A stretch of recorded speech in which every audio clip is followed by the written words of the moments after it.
Ahora, ¿qué es lo que tienen en común los siguientes hombres? Jacob, David, Simón, Pedro, Juan Marcos y Adrian Rogers. Bien, esa pregunta no es difícil de contestar. Todos son hombres de Dios que amaron a Dios. Estuvieron fuera de la comunión con Dios y fueron traídos nuevamente a la comunión con Dios. Y estoy seguro que usted podría añadir su propio nombre a esta lista. ¿Sabe? Está en la naturaleza de la oveja el descarriarse, perderse y algunas veces hasta alejarse del redil y del pastor. Somos propensos a desviarnos y alejarnos del Dios que amamos. Pero es la naturaleza del pastor en restaurar a sus ovejas. Por lo tanto, no es extraño que David exaltara a Dios, porque David supo por experiencia propia lo que significaba el estar alejado de Dios. No en vano, en el Salmo 23, él reconoce a Jehová como su pastor, y por eso nada le faltará. Y Dios mismo confortaría su alma. Hoy quiero compartir con usted cómo estar bien con Dios y permanecer bien con Dios. Si no estamos bien con Dios, si no permanecemos bien con Dios, jamás podremos hacer nuestras las palabras de David en el Salmo 23, confortará mi alma. Me guiará por sendas de justicia por amor de su nombre. Muchos cristianos se alejan, se separan de Dios, pero esto no quiere necesariamente decir que están perdidos, sino que han perdido su comunión con Dios. Pero no están perdidos, porque hay un lazo espiritual muy especial entre usted y Dios, que no puede ser roto. Pero aunque es cierto que nuestra relación con Dios no puede ser rota, la comunión con Dios puede ser interrumpida y el gozo íntimo puede ser perdido. La oración de David en el Salmo 51 ilustra perfectamente este punto. Vuélveme el gozo de tu salvación. David no perdió su salvación, pero sí perdió el gozo de su salvación y quiso que ese gozo le sea restaurado.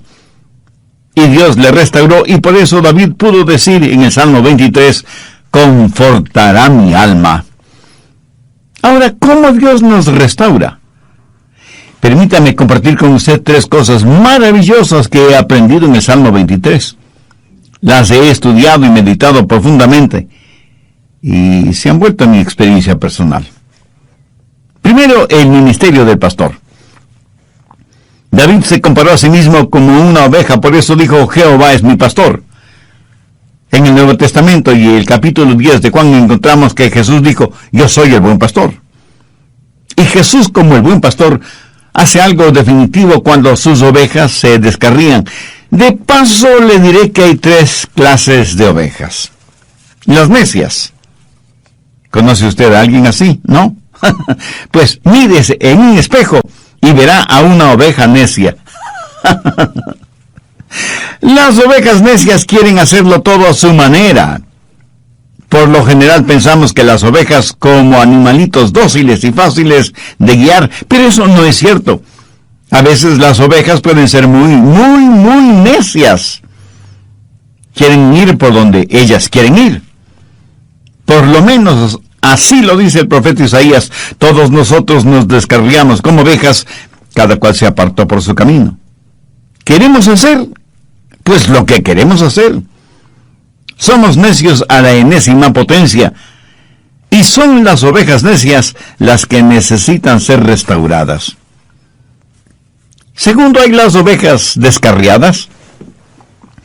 Estas son las ovejas que involuntariamente se descarrían. Son las que descuidadamente se van por otro lado y muchas veces caen en pozos de engaño y se ven rodeadas de espinas y se separan de su pastor, van a lugares muy precarios y necesitan ser restauradas y traídas de regreso al redil. Y en tercer lugar, las ovejas enfermas, porque las ovejas pueden enfermarse. Hay muchos enemigos allá afuera en forma de enfermedades que pueden envenenar, o enredar, o herir a las ovejas. Y cuando se enferman, las ovejas necesitan ser curadas, sanadas, restauradas. Entonces es la responsabilidad del pastor el cuidar de sus ovejas. ¿Pero cómo lo hace? ¿Cómo el buen pastor restaura a una oveja necia? Si usted es como una oveja necia, ¿cómo puede ser restaurado? Bueno, el buen pastor tiene 3 instrumentos para hacerlo: un báculo o cayado, una vara y una botella de aceite. Y él usa esas 3 cosas para restaurar a una oveja necia. ¿Qué es el báculo o cayado? El pastor buscaba un arbolito que estuviera recién creciendo, lo sacaba de raíz, cortaba todas esas raíces, limpiando el resto del palo, y lo pulía todo prolijamente.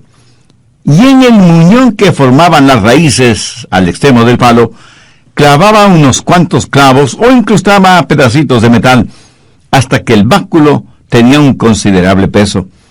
Era una poderosa arma en sus manos. Le servía tanto para defender a las ovejas de sus depredadores naturales como de ladrones de ovejas.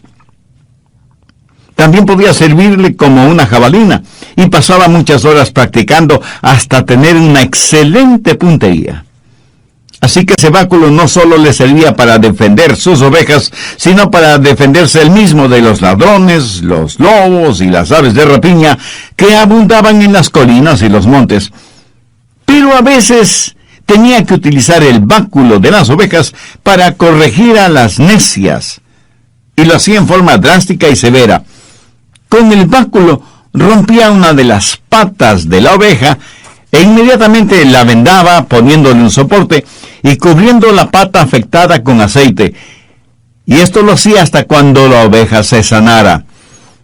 Él llevaba a esa oveja enferma en sus hombros y la alimentaba y vertía aceite sobre el vendaje, y cuando la pata se sanaba, ayudaba a la oveja a estar firme en sus patas. Pero esto es lo interesante. La oveja enferma y restaurada en su salud permanecía muy cerca del pastor. En el material que estudié sobre este asunto, descubrí que esa oveja necia, quebrantada y disciplinada, iba a donde el pastor iba, y se convertía en una especie de líder del rebaño. Extraordinario, ¿no le parece? Cuando leí esta información, no pude dejar de pensar en Oseas 6:1. Venid y volvamos a Jehová, porque Él arrebató y nos curará, hirió y nos vendará. ¿Lo entiende? El mismo Dios que nos hiere es el mismo Dios que nos cura, a fin de que podamos estar junto a Él. Creo que esta es la razón por la cual David dijo que antes de ser afligido, Él se había descarriado. Y en Hebreos leemos que el patriarca Jacob, quien fue también un pastor, se alejó de Dios. La Biblia nos dice que Jacob luchó con Dios físicamente. ¿Sabe lo que Dios hizo? Vayamos a Génesis, capítulo 32, versos 24 y 25. Así se quedó Jacob solo, y luchó con él un varón hasta que rayaba el alba. Y el varón le tocó en el sitio del encaje de su muslo, y le descoyuntó el muslo de Jacob. ¿Lo ve? Jacob fue herido por Dios. Descoyuntó su muslo, y el patriarca tuvo que caminar el resto de su vida apoyado en un bastón. Vamos a Hebreos 11:21. Por la fe Jacob, al morir, bendijo a cada uno de los hijos de José, y adoró apoyado sobre el extremo de su bordón. ¿Por qué todo esto? Pues para enseñarnos una lección. Algunas veces tenemos que aprender drásticamente porque parece que esa es la única forma en que podemos aprender. Jacobo tuvo que ser herido para poder ser bendecido.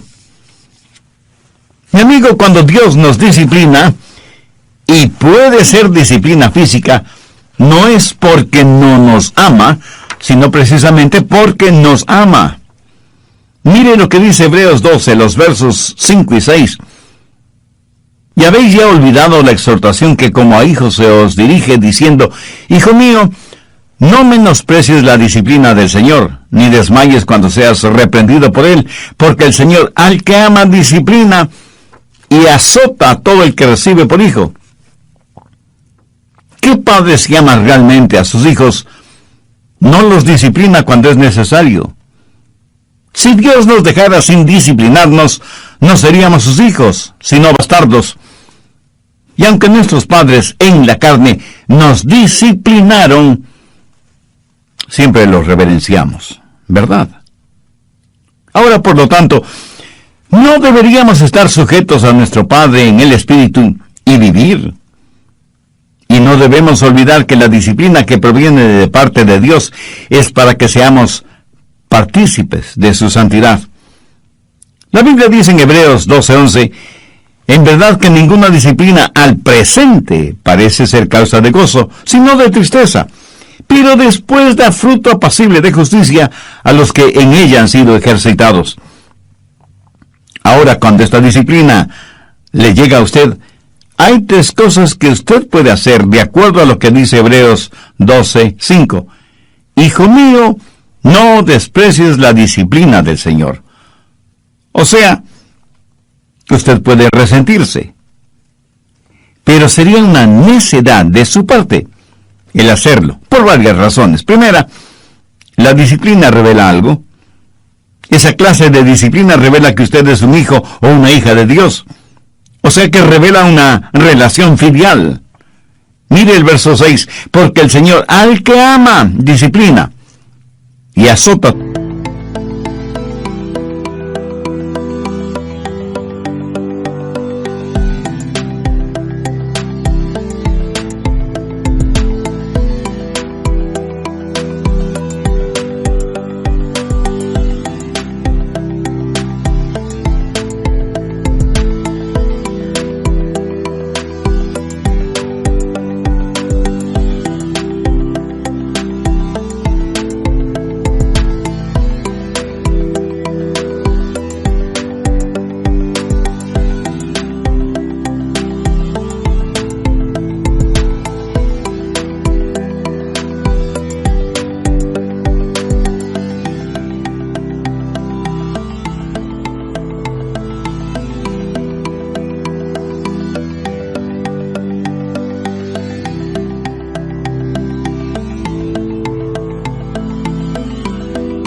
Todo el que recibe por hijo. Permítame repetir lo que ya dije hace algunos minutos. Es porque Dios le ama que le disciplina. No es que el pastor no amara a su oveja, el motivo para quebrarle la pata, sino precisamente todo lo contrario. Eso es un severo caso de disciplina. Y a veces, mi estimado amigo, a veces nuestro amor tiene que ser duro. Y seguramente algunos de ustedes burlonamente me dirá, bueno, yo vivo en pecado, hago lo que quiero hacer, voy a donde se me antoja, soy el capitán de mi propio destino y sin embargo Dios nunca me ha disciplinado. Pues, mi amigo, le aconsejo poner mucha atención al verso 8. Pero si se os deja sin disciplina, de la cual todos han sido participantes, entonces sois bastardos y no hijos. ¿Qué está diciendo Dios? Dios está diciendo que si usted fuera hijo de Él, ya le hubiera disciplinado. Pero si no es hijo de Dios, si usted declara que es un cristiano sin serlo, entonces usted es un bastardo. Y recuerde que esta dura expresión proviene de las palabras de Dios. Así que no argumente conmigo al respecto, argumente con Dios. En segundo lugar, renueva su adoración. En el verso 9 leemos, por otra parte, tuvimos a nuestros padres terrenales que nos disciplinaban y los venerábamos. ¿Sabe que hombres maduros no tienen ningún problema contando cómo sus padres les disciplinaban? Dicen, por ejemplo, mi padre cuando me disciplinaba con todas sus fuerzas. Lo interesante es que estas declaraciones las hacen con verdadero orgullo y dicen, les dábamos verdadera reverencia porque sabíamos que tenían definidos sus valores y paradigmas y por eso les amamos y les respetamos. Yo siento verdadera tristeza por niños que viven en hogares en donde sus padres no les aman y por lo tanto no les corrigen.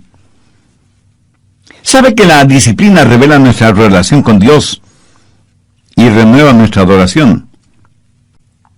Ahora bien, si damos reverencia a nuestros padres terrenales, ¿no deberíamos dar adoración, respeto y veneración a nuestro Padre Celestial? Dios no está en el negocio de primordialmente hacernos saludables y felices, sino santos. Dios no le salvó para sencillamente llevarle al cielo. Ese es un beneficio extra. Dios le salvó para hacerle santo como Él. ¿Y cómo lo hace? ¿Qué es lo que la disciplina hace para restaurar a una oveja? Revela su relación filial, renueva su adoración y restaura su comunión con Dios. ¿Le gustaba a usted el ser disciplinado, castigado por sus padres, especialmente por su papá? Cuando usted era niño y su padre le iba a castigar, corría usted hacia su papá y lleno de gozo le decía: «Oh, esto es estupendo, estoy feliz de que esto me suceda a mí. Mi papá me va a dar una buena paliza, pero me siento feliz, bendito sea Dios».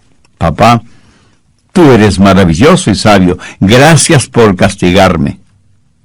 No, ni usted ni yo actuamos de esa manera, ¿verdad? Porque no nos gusta ser disciplinados, castigados, aunque hayan existido razones válidas para esa disciplina.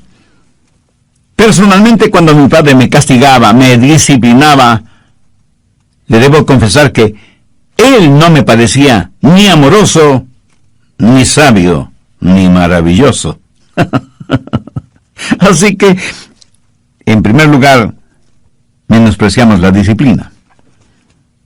En segundo lugar, no nos desmayamos frente a la disciplina. Mire el verso 5 de Hebreos 12. Ni desmayes cuando eres reprendido por él. ¿Alguna vez ha visto a un hijo o a una hija fingir desmayo cuando ve que el castigo es inminente?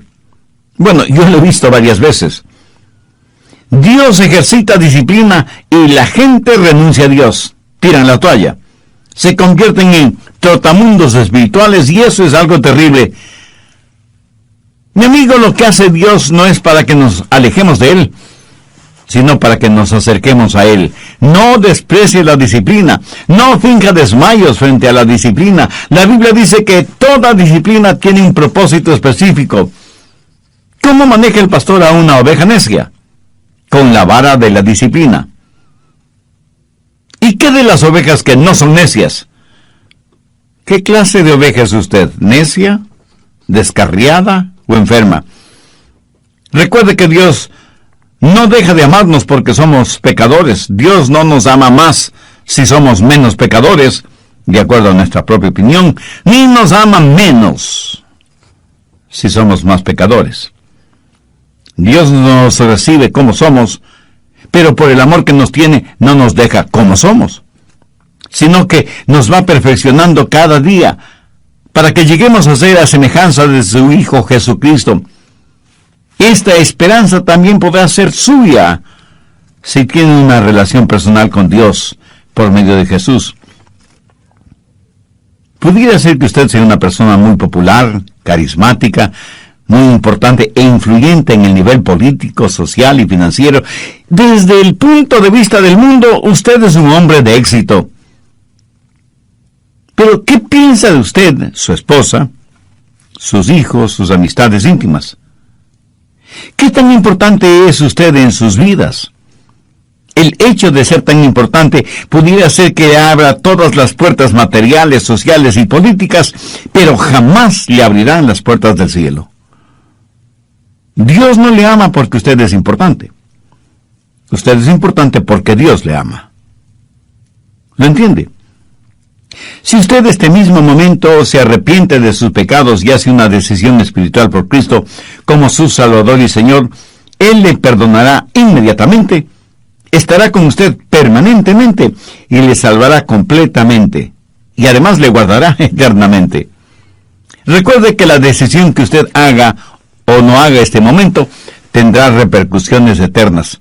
Piense en lo siguiente. Si usted dice que no va a tomar ninguna decisión ahora, pues ya tomó una decisión en contra de Cristo. El evangelista Dr. Lucas cita unas inquietantes palabras de Cristo, quien dijo: el que no es conmigo, contra mí es, y el que conmigo no recoge, desparrama. Cuando él se graduó en Auburn, su entrenador le preguntó: Mike, ¿me ayudarías a reclutar a algunos candidatos? Mike le dijo que sí, y a su vez le preguntó: entrenador, ¿qué clase de prospectos estamos buscando? Y el entrenador le dijo: hay jugadores que cuando son derribados en el campo de juego, se quedan tendidos en el suelo. Esa clase de jugadores no nos interesan. Cuando un jugador es tumbado y se pone de pie inmediatamente y nuevamente es tumbado y vuelve a ponerse de pie, tampoco es el tipo de jugador que buscamos. Pero sí nos interesa el jugador que puede poner en el suelo a los demás. ¿Qué tal? Y gracias por acompañarnos en este nuevo estudio bíblico con el Dr. Adrián Rogers. ¿No le gustaría a usted pasar de la defensiva a la ofensiva? ¿Qué tal si pasáramos de ser una víctima a ser una persona fuerte en el Señor? Vamos a presentarles hoy la segunda parte de un mensaje titulado ¿Cómo estar bien y permanecer bien con Dios? Aquí está con nosotros ya el Dr. Adrián Rogers en la voz del pastor Lenin de Llanón. David en el Salmo 40, verso 2 dice: y me hizo sacar del pozo de la desesperación, del lodo cenagoso. Puso mis pies sobre peña y enderezó mis pasos. David habla de lo mismo al compararse con una oveja que ha sido disciplinada, guiada, rescatada y protegida por el pastor. Algunas veces una mamá oveja, por estar pastando por aquí, por allá y más allá, se olvidaba de su pequeño corderito. El pastor observaba lo que estaba sucediendo y con el cayado guiaba a la mamá oveja a donde estaba su corderito. Eso es lo que necesitan hacer los pastores en nuestros días, a fin de que ovejas y corderitos estén juntos, permanezcan juntos y se desarrollen juntos. Porque el diablo está tratando por todos los medios de destruir los hogares, de destruir las familias, de romper la unidad del cuerpo de Cristo que es la iglesia. ¿Cuándo sucede eso?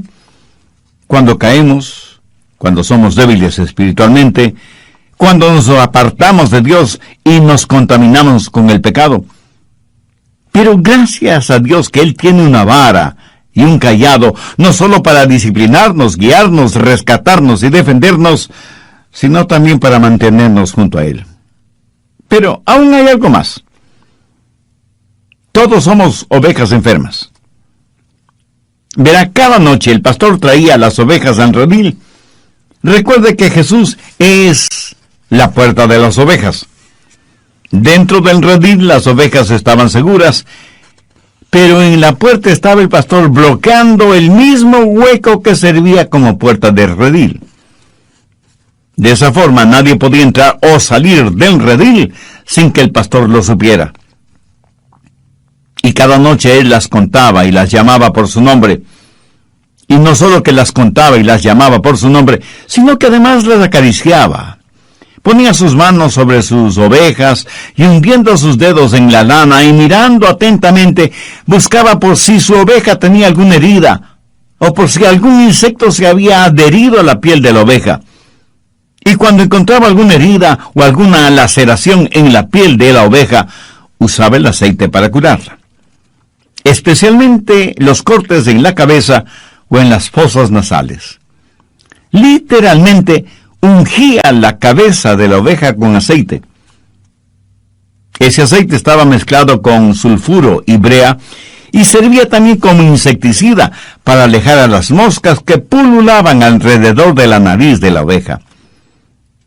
Gracias a Dios que el aceite, que representa al Espíritu Santo que nos protege de moscas diabólicas y que nos consuela cuando estamos lacerados y doloridos o cuando estamos heridos espiritualmente. Nuestro buen pastor nos conoce y nos conoce por nombre, y nos restaura, y nos sana, y nos cuida, para que siempre estemos junto a Él. El buen pastor David Dios le sanó.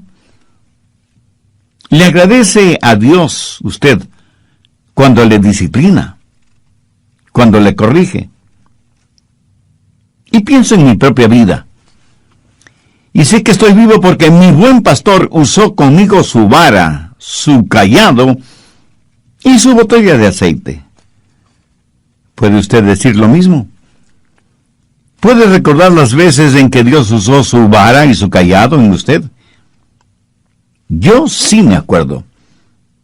Pero Él no solo ha usado su vara y su cayado en mí, sino también su aceite curador, sanador, renovador. Yo doy gracias a Dios por su Hijo, mi buen pastor. El que conforta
mi alma.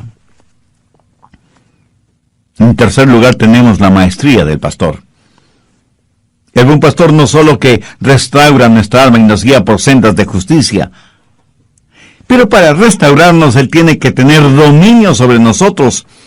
Y cuando tiene dominio sobre nosotros nos guiará, será nuestro maestro, nuestro mentor. ¿Sabe cuál es el triste problema para muchos seres humanos? Que están más interesados en ser restaurados físicamente que en ser sanados espiritualmente.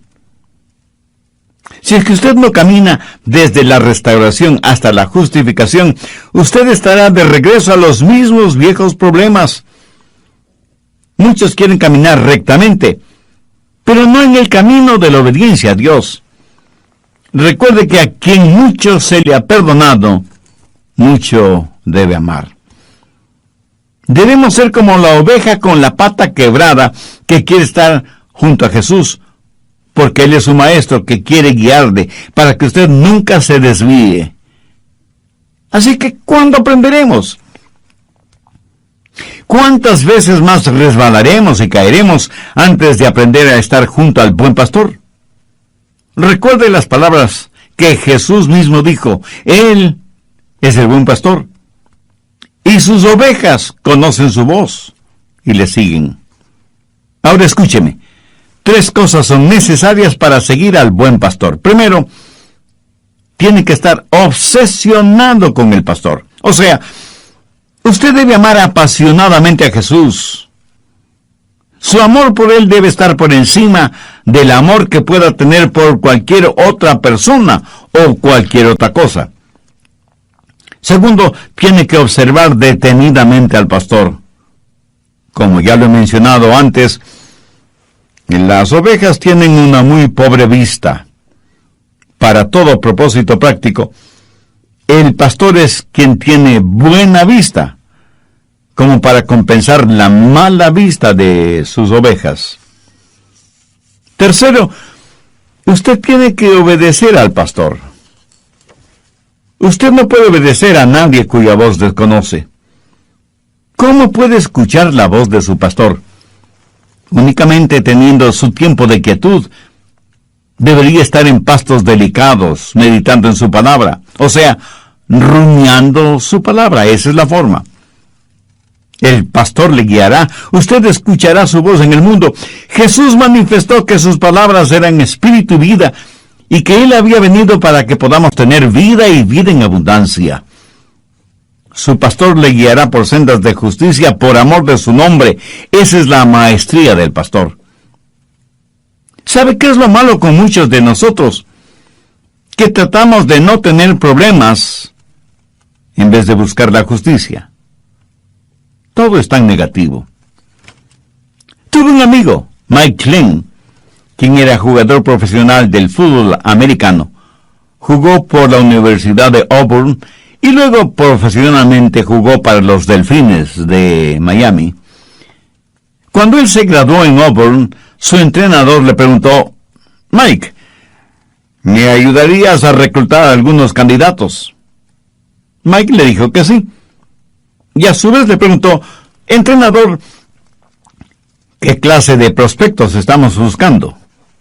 Y el entrenador le dijo: hay jugadores que cuando son derribados en el campo de juego se quedan tendidos en el suelo.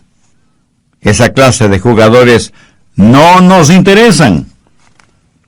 Cuando un jugador es tumbado y se pone de pie inmediatamente y nuevamente es tumbado y vuelve a ponerse de pie, tampoco es el tipo de jugador que buscamos. Pero sí nos interesa el jugador que puede poner en el suelo a los demás. Mi amigo, yo soy muy grato por tener un Dios que nos restaura, que cuando estamos caídos nos levanta. Y a todos nos gusta estar de pie, pero ¿no nos gustaría el pasar de la defensiva a la ofensiva? ¿No nos gustaría ser una verdadera fuerza de Dios, que simplemente ser una víctima siempre en necesidad de restauración? El pastor me guía por sendas de justicia. Usted, mi amigo, ¿por qué no determina hoy mismo que va a estar bien con Dios, que está listo para escuchar la voz del pastor, que va a sumergirse en la palabra de Dios? En tercer lugar, la majestad del pastor. Él me guía por sendas de justicia. ¿Por qué no decide hoy mismo que va a estar bien con Dios y a permanecer bien con Dios? Que va a escuchar la voz de su pastor, que va a meditar en su palabra y va a obedecer su palabra. Que va a reconocer la majestad del pastor, porque él es el único que puede confortar su alma y guiarle por sendas de justicia por amor de su nombre. ¿Cuál es el nombre de ese pastor? Jehová en el Antiguo Testamento, Jesús en el Nuevo Testamento. Jehová, Jesús. Jesús nos enseñó a orar: Padre nuestro que estás en los cielos, santificado sea tu nombre. El rey Salomón dijo que el nombre de Jehová era como bálsamo. Voy a compartir con usted algo muy interesante. El nombre de Jehová era el sagrado y solemne nombre en todo el Antiguo Testamento, pero no se lo encuentra ni una sola vez en el Nuevo Testamento. ¿Por qué? Porque Jesús es nuestro Jehová. Él es nuestro buen pastor. ¿Sabe lo que significa el nombre de Jesús? Significa Jehová salva. Eso es lo que literalmente significa.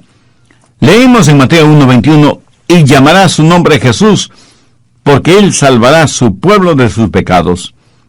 Ese fue el mensaje del ángel a María. Por lo tanto, mi estimado amigo, si él es mi pastor y yo soy su oveja, yo no quiero traer deshonra a su nombre. Proverbios 22:1 dice: de más estima es el buen nombre que las muchas riquezas. Cuando nuestros hijos eran pequeños, yo les llevaba a la escuela y les decía, al despedirme: recuerden que les amo mucho, pero también quiero que recuerden quiénes son y a quién en realidad pertenecen. ¿Saben? Yo creo que el Señor les dice lo mismo a sus ovejas. Recuerden quiénes son y a quién pertenecen. Ustedes son mis ovejas. Mi nombre está fundido con el de ustedes. Y quiero guiarles por sendas de justicia por amor a mi nombre. Amigo, permítame hacer una confesión. Yo preferiría morir antes que traer deshonra a mi esposa, mis hijos, mis padres y sobre todo a Dios. ¿Quién me da la fortaleza? Pues mi buen pastor, quien me pone en la senda correcta cuando me desvío, y lo hace día a día. Por eso hay en mi corazón siempre el deseo de glorificar su nombre. ¿Siente usted de la misma manera? Espero que sí. Alguien dijo que el nombre de Jesús es todos los aleluyas en 5 letras. Y eso es verdad. Usted y yo seguramente conocemos a personas sumidas en el pecado y ningún mero mortal puede salvarles. Pero hay un nombre, un precioso nombre, que perdón y pureza puede darles. Hay vidas que están perdidas, prisioneras de las cosas terrenales, pero hay un hombre, Jesús, que del pozo de las tinieblas puede sacarles. Mi amigo, ¿no le parece eso extraordinario? El ministerio del pastor, la maestría del pastor, la majestad del pastor, Jehová es mi pastor, nada me faltará. Por favor, en el Nuevo Testamento de su Biblia, busque la segunda epístola de Pablo a Timoteo, capítulo 2. Veamos el versículo 19. Pero el fundamento de Dios está firme, teniendo este sello: conoce al Señor a los que son suyos, y apártese de iniquidad todo aquel que invoca el nombre de Cristo. Jehová es mi pastor. Nada me faltará. En lugares de delicados pastos me hará descansar, junto a aguas de reposo me pastoreará. Confortará mi alma. Me guiará por sendas de justicia, por amor de su nombre. Aunque ande en valle de sombras de muerte, no temeré mal alguno, porque tú estarás conmigo. Tu vara y tu cayado me infundirán aliento. Aderezas mesa delante de mí en presencia de mis angustiadores. Unges mi cabeza con aceite. Mi copa está rebosando. Ciertamente el bien y la misericordia me seguirán todos los días de mi vida, y en la casa de Jehová moraré por largos días. Mi amigo, mi amiga, ¿es Jehová su pastor?